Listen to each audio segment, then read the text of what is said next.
tell these Jesus clips because they tend to fly away and as right as you're about to put it on, and then Jesus. Now, this is an old Otari reel-to-reel. Usually you don't service many of these because they last really long, but he dropped it, unfortunately. So had a lot of cracked boards. You can see it was all cracked. That board's cracked. There's boards inside of itself that are cracked that you can't see right now. He broke the meters on the front, but I was able to, through the magic of glue, put them back together, and they seem to be working all right now. My customers tend to not tell us exactly what happens. They just tend to say, "Oh no, it just stopped working," and then we open it up, and you can see there's usually more problems than that. It probably only fell backwards. You can see that there should be a leg here, and that he probably dropped it, and you can see the broken wood along here. This back panel probably fell, probably only a few feet, because if this fell off this bench even, which is probably about 4 feet high, I don't imagine it would have survived, because it weighs 65 pounds, you know. Everything is, in these type of machines, is re-lubing it, just putting new grease, and just, you know, that's pretty much it. Re-lubing the grease, and sometimes there's a pinch roller that clamps down on the front. That this guy is a little rubber wheel. That's about your biggest wear point. Oops, I'm putting it on the wrong thing. There, it goes on this. That's your biggest wear point because that's rubber, and that'll wear slightly, and that affects the tape speed overall. But even then, if you're not doing full-on high-fidelity recordings, you can still get away with that if you're just listening to old reel-to-reels. You can tell this is a good machine. A lot of machines, they overcomplicate, but it only has 3 motors.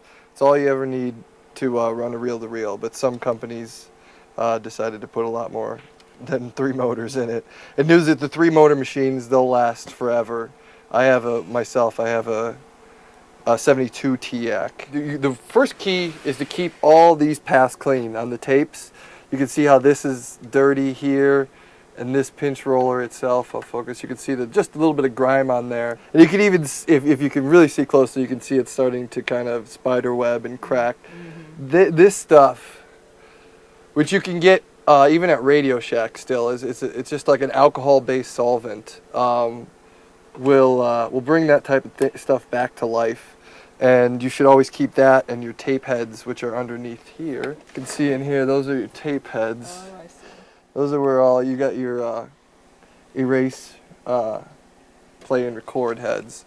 So those you have to keep clean, because if you don't, that's the biggest part that you will not be able to find, is one of those. Because if you don't keep them clean, they'll just wear. The dirt will literally wear the metal away. But clean and lubed, good tape will last forever. These things should last for, I don't know how forever, if I could say, but this is 30-year-old machine, and it pretty much only needed servicing now. I wouldn't doubt it'll last easily another 30 years.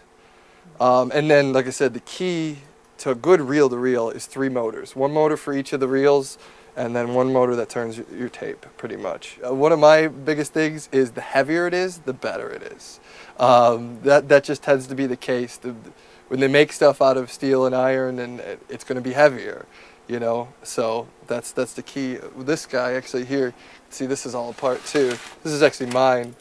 This is 1978 power amp PV. For some reason they only go for about $200 now, but blows the pants off of anything that they make in modern day, at least with the size. I mean, this transformer, they use transformers that big now, you know, versus this guy to do the same thing.